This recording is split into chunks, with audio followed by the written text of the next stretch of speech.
In this video, we're diving deep into the world of robot pets. We're not talking about science fiction anymore. These machines are real. You can buy them right now, and they're sitting in people's homes. We're covering 10 robot pets, what they actually do, how they work, and whether they're worth your money.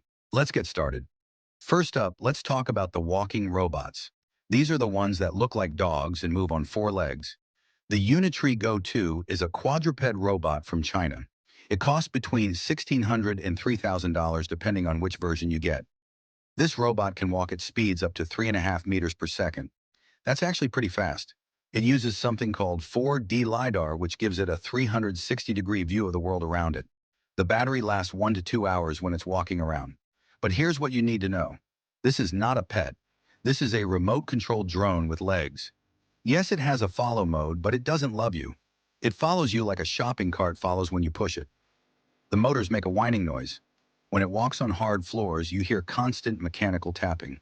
It also gets hot when you use the AI features heavily, and that drains the battery fast. You should only buy this if you're a developer or engineer.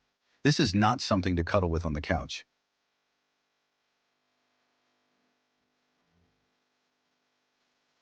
Next is the Sony Ibo. This one costs about $2,900 up front, plus $300 every year for a cloud subscription. Sony is a Japanese company, and the Aibo is considered the gold standard of robot pets. It has 22 actuators, which make its movement incredibly smooth and natural looking. It has cameras for mapping your home, touch sensors on its chin, back and head, and 4 microphones. The battery gives you 2 hours of playtime and needs 3 hours to charge. Here's the brutal reality, though. Without that cloud subscription, Aibo becomes stupid. It literally stops learning new tricks and stops recognizing faces. You're renting its brain every year. The leg joints are known to fail after 2 to 3 years of heavy use, and repairs are expensive. Sometimes it just stares at you blankly for 5 seconds because it's waiting for a server in Japan to tell it what to do. The verdict? This is the only real robot pet on this entire list, but you're signing up for a lifelong financial commitment.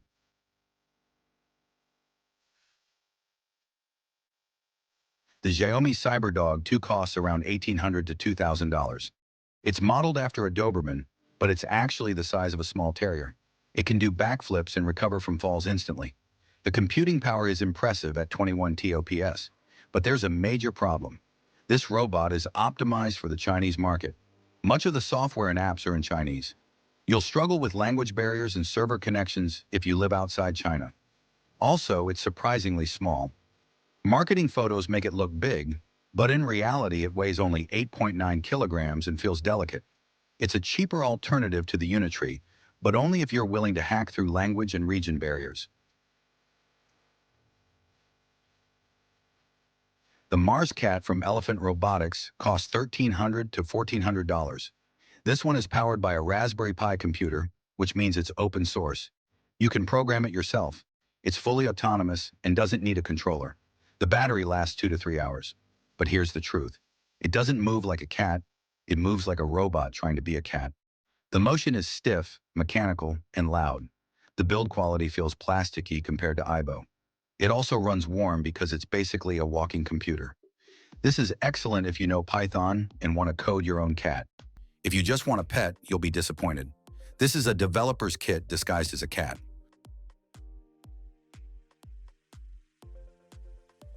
Now let's move to robots designed specifically for companionship and emotional support. The Loona costs between $350 and $450. It's made by Kiyi Tech in China. This robot moves on wheels, not legs. It's fast on hard floors but useless on thick carpet. It has a small LCD screen for a face which is very expressive. The battery lasts about 2 hours. Here's what you need to know. Early units had plastic gears that broke easily. Make sure you get a newer version with metal reinforced gears. Also, this is a roaming camera connected to the internet. If you care about privacy, this is a problem. The ChatGPT integration sounds cool, but it's just a gimmick. It sends your voice to OpenAI and reads back the answer. It's basically a rolling Alexa. The verdict?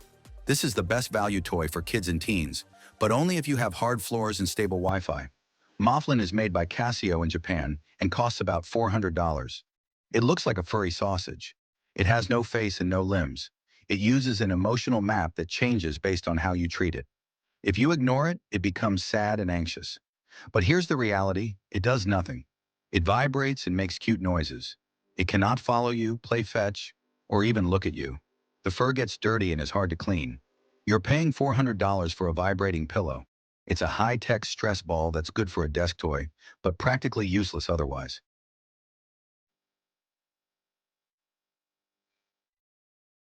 The Tombot Jennie is from a US company and has a target price of $1,500. But there's a big warning here. As of late 2025, this is mostly vaporware. It's stuck in pre-orders and wait lists. The design is animatronic, which means it doesn't walk. It sits on your lap and wiggles. The skin is made from realistic silicone and fur designed by Jim Henson's Creature Shop, the same people who made the Muppets. The problem? It's a puppet. Don't expect a robot dog. Some people find the hyper-realistic eyes comforting. Others find them terrifyingly zombie-like. This company has been saying they'll launch soon for years. Until you see it in stock on Amazon, treat it as a prototype. It's specifically designed for dementia patients. For anyone else, it's a $1,500 paperweight that barks.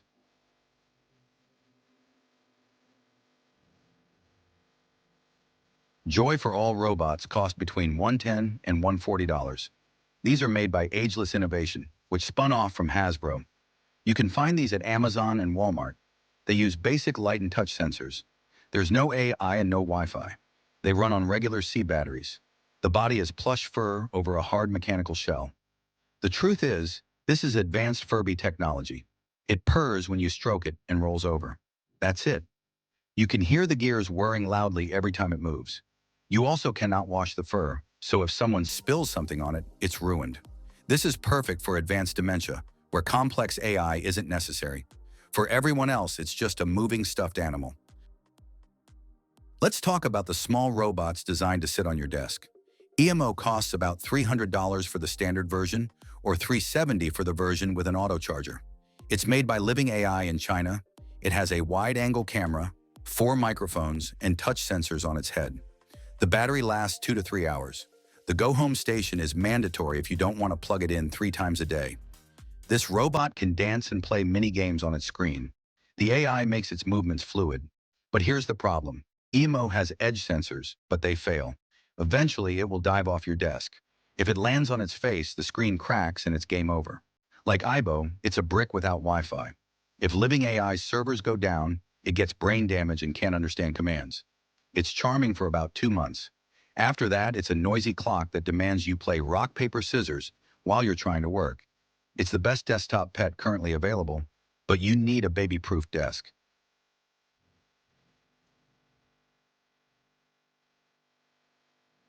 Eilik costs between $130 and $150. It's made by Energize Lab in China. This robot has no mobility. It's glued to a base. It has magnets in its hands to hold food props or connect to other Eiliks. It has no camera, which means no privacy risks. It just has touch sensors and vibration. The reality? This is a fidget spinner, not a robot. It squeaks, laughs, and gets mad if you hit it. That's the entire experience.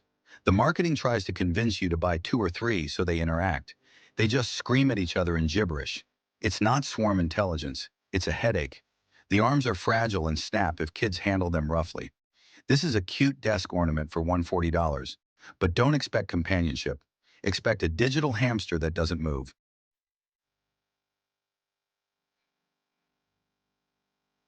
Vector 2.0 used to be made by Anki, but now it's made by Digital Dream Labs. The company is in severe distress. The robot costs around $300 if you can find it in stock, or crazy prices on eBay. It uses 2018 technology with a low-resolution camera and an older processor. It moves on tank treads and is actually good at navigating messy desks. But the ecosystem is dead. The company has had server outages lasting months. Users often find their robots unresponsive. You also have to pay a monthly or yearly fee for voice commands to work. You're paying a subscription for a robot from a company that might not exist next year. The only way to use Vector reliably in 2025 is to hack it using open-source software called WirePod to run your own local server. If you aren't a tech wizard, stay away. Do not buy this. It's a project car, not a consumer product. Aibi is also from LivingAI and costs about $250. It shipped in 2025. It's the size of an AirPod case and has a magnetic back to stick to your shirt. It has a rotatable camera with AI object recognition. But the battery is terrible. It lasts only 45 to 60 minutes. You cannot use it as a daily companion because it dies in under an hour. You're constantly tethered to a charger. It also gets uncomfortably warm against your chest because it's trying to process AI in a tiny plastic box. The screen is too small to display meaningful information. It's mostly just a singing, vibrating brooch that records everything you see. This is a privacy nightmare with a 1-hour battery life. Wait for version 2 or 3.